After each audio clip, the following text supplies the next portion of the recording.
Assalamualaikum dan hai semua. Okey, aku nak tanyalah kan. Dekat Malaysia khususnya, siapa yang tak ada lagi power bank dekat rumah? Aku rasa dekat setiap rumah kat Malaysia ni, hampir setiap rumah lah, ada power bank. Sebab kita gunakan setiap hari dan kita boleh pakai masa kita ada kecemasan. Dan kita boleh pakai kalau kita nak masuk hutan ke, kita nak pergi camping, pergi hiking dan sebagainya.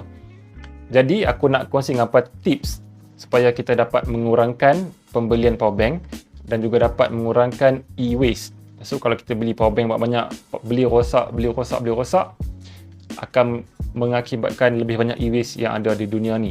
Jadi dalam video kali ni aku nak kongsi apa tips untuk panjangkan hayat bateri power bank kita. Tanpa buang masa, let's jump.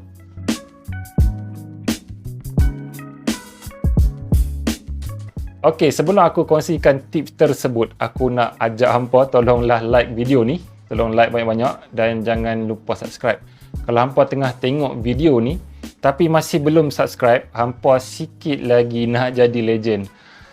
Tapi kalau hampa dah tengok video ni, dah tekan like, dah tekan subscribe apa semua tu kan, hampa memang legend.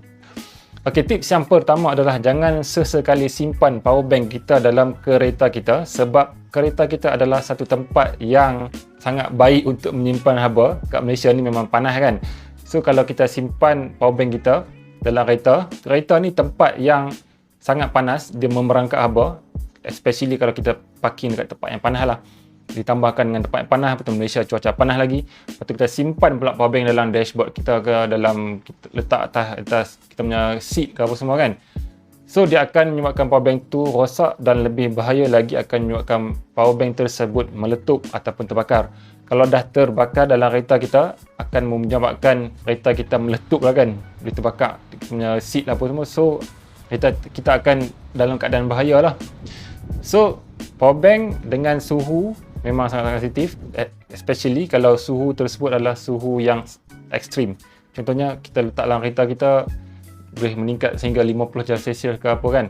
So dia akan menyebabkan sel-sel bateri dalam power bank tu rosak, elektrolit dalam bateri tersebut bergerak dengan lebih aktif dan boleh menyebabkan terbakar.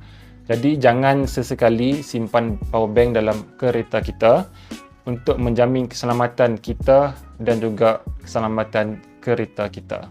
Okey, tips yang kedua adalah jangan sesekali kita letak power bank kita di atas meja makan, especially masa kita tengah makan lah.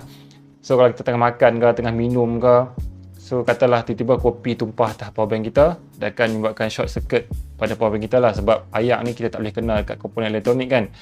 Melainkan power bank tersebut ada IP rating ataupun IP certified.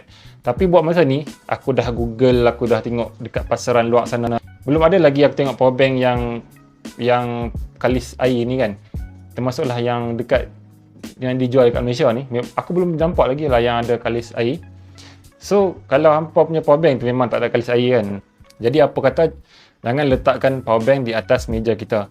Memang sangat bahaya dan kalau rosak kita kena beli baru lah. So dah merugikan kita atas kecuaian kita. Jadi janganlah kita letak power bank di atas meja makan, especially yang ada air kat atas meja kita.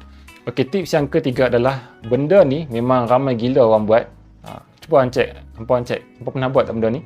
Hampa gunakan power bank semasa di atas katil ataupun hampa letak atas bantai, atas sofa. Okay, jangan sesekali amalkan perbuatan ni, sebab kita punya sofa, kita punya katil, kita punya bantai, kita punya tilam semua tu kan, itu bukan tempat yang mengalirkan haba dengan baik. So kalau hampa letak power bank hampa tengah pakai, hampa tengah cas phone hampa ataupun hampa tengah cas power bank hampa, dia akan menyebabkan haba terhasil akibat pengiasan tersebut. Jadi bila hampa dah mengecas phone hampa gunakan power bank, lepas tu letak atas bantai, letak atas tilam, haba tersebut akan terperangkap pada satu tempat yang statik saja. Jadi bila dah statik, dia tak mengalir ke tempat lain, dia akan menyebabkan power bank tersebut panas luar biasa pada yang lain. Jadi bila dah panas macam tu, dia akan menyebabkan sel-sel bateri tersebut mudah rosak. Dia punya jangka hayat dia akan menyusut dengan lebih cepat lah, sebab haba dekat power bank tersebut hadir dan terperangkap dalam keadaan statik. Jadi kalau hampa nak gunakan power bank, hampa gunakan pada tempat yang mengalirkan haba dengan baiklah. Contohnya macam atas meja kaca, meja batu, meja kayu ke, itu tempat yang sesuai untuk kita letak power bank kita, supaya haba tersebut dialirkan pada tempat yang betul. Cuba hampa pakailah power bank ataupun letakkan phone hampa semasa charging dan letakkan di atas tilam, atas bantai kita. Haba tu memang akan statik pada tempat yang sama lah. So memang sangat-sangat tak bagus, bukan saja pada phone kita tapi pada power bank kita. Jadi jangan amalkan benda ni untuk kita panjangkan hayat power bank kita. Okey, yang keempat adalah, okey, benda ni aku rasa ramai gila yang buat, tapi aku tak buat lah sebab aku tahu tipsnya kan. Okey, siapa yang kat sini dia pakai power bank setiap hari? Aku rasa mesti ramai gila kan. Okey, jangan pakai setiap hari, sebaliknya kita pakai pada masa-masa tertentu sahaja. Contohnya kita pergi camping ke, kita pergi hiking, pergi sana sini kan. Bukan dalam rumah lah. Sebab power bank ni dia ada conversion rate. Conversion lah. Convert lah, dia ada convert. Contohnya, contohlah kalau hampa tak faham apa itu conversion rate. Okey, conversion rate ni macam ni. Dalam power bank hampa katalah ada 20,000 mAh kan. Hampa dah charge bagi 100% dekat power bank tersebut. Lepas tu hampa pun charge hampa punya phone pakai power bank tu. Okey, dekat power bank ni dia bukan 100%. Yang masuk dalam power bank tu 100%, bukan 100% masuk dalam hampa punya bateri phone lah. Jadi mungkin setengah power bank dia ada 70% conversion rate, setengah power bank ada 80% conversion rate. So bukan 100% masuk dalam bateri hampa. Jadi kat situ dah rugilah kat situ kan.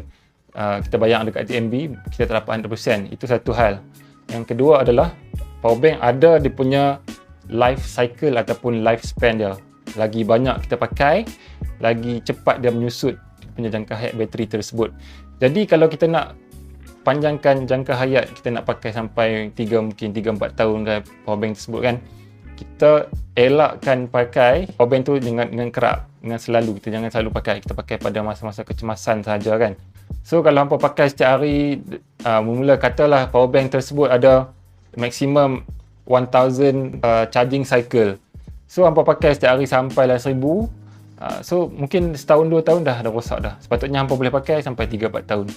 Jadi benda ni hampa kena ambil tahu lah. Sebab satu, dia ada commercial rate yang kita dah rugi kat situ kan. Baik hampa pakai charger kat rumah saja. Kalau hampa ada kat rumah, pakai charger, jangan pakai power bank. Yang kedua, dia ada life cycle yang semakin menyusut. Benda ni ramai yang pakai, mungkin dia macam nak mudah kan, dia nak pergi sana sini, tak nak pakai charger kan, malah nak pakai charger, dia pakai power bank saja. Dia elakkan pakai power bank pada setiap masa. Okey, yang seterusnya adalah, okey, jangan kita letakkan power bank kita pada tempat yang tinggi kan. Sebab power bank ni ada litar, ada bateri, ada casing dia kan. Bila terjatuh ataupun terhentak, dia akan menyebabkan komponen-komponen dalam power bank tersebut akan mungkin ada putus ke, wire putus, ataupun dia punya kontak dengan komponen elektronik lain akan tercabut kan. Sebenarnya macam ni memang mungkin ramai orang tak ambil peduli. Mereka macam biarlah letak power bank atas ni, lepas tu jatuh atas lantai, lepas tu rosak dah, dengar bunyi skru, goncang-goncang dengar bunyi skru kan. Lepas tu letak atas kursi, lepas tu kita duduk atas kursi tu dah ada hentakan dekat, ada pressure dekat dia punya power bank tu. Benda-benda macam ni kita elakkanlah pada hentakan, pada pressure. Kita letakkan power bank ni pada tempat yang sesuai supaya power bank tu lebih panjang hayat dia. Jangan kerana kecuaian kita power bank tersebut rosak, contohnya macam jatuh, kita duduk atas tu ataupun anak baling ke kan. Elakkan pressure dengan hentakan pada power bank tersebut. Okey guys, aku rasa itu saja tips untuk kita panjangkan hayat bateri power bank kita, dan aku harap hampa dapat manfaat dan input yang berguna dalam video kali ini. Jangan lupa like dan jangan lupa subscribe. Thanks for watching. Assalamualaikum. Adios.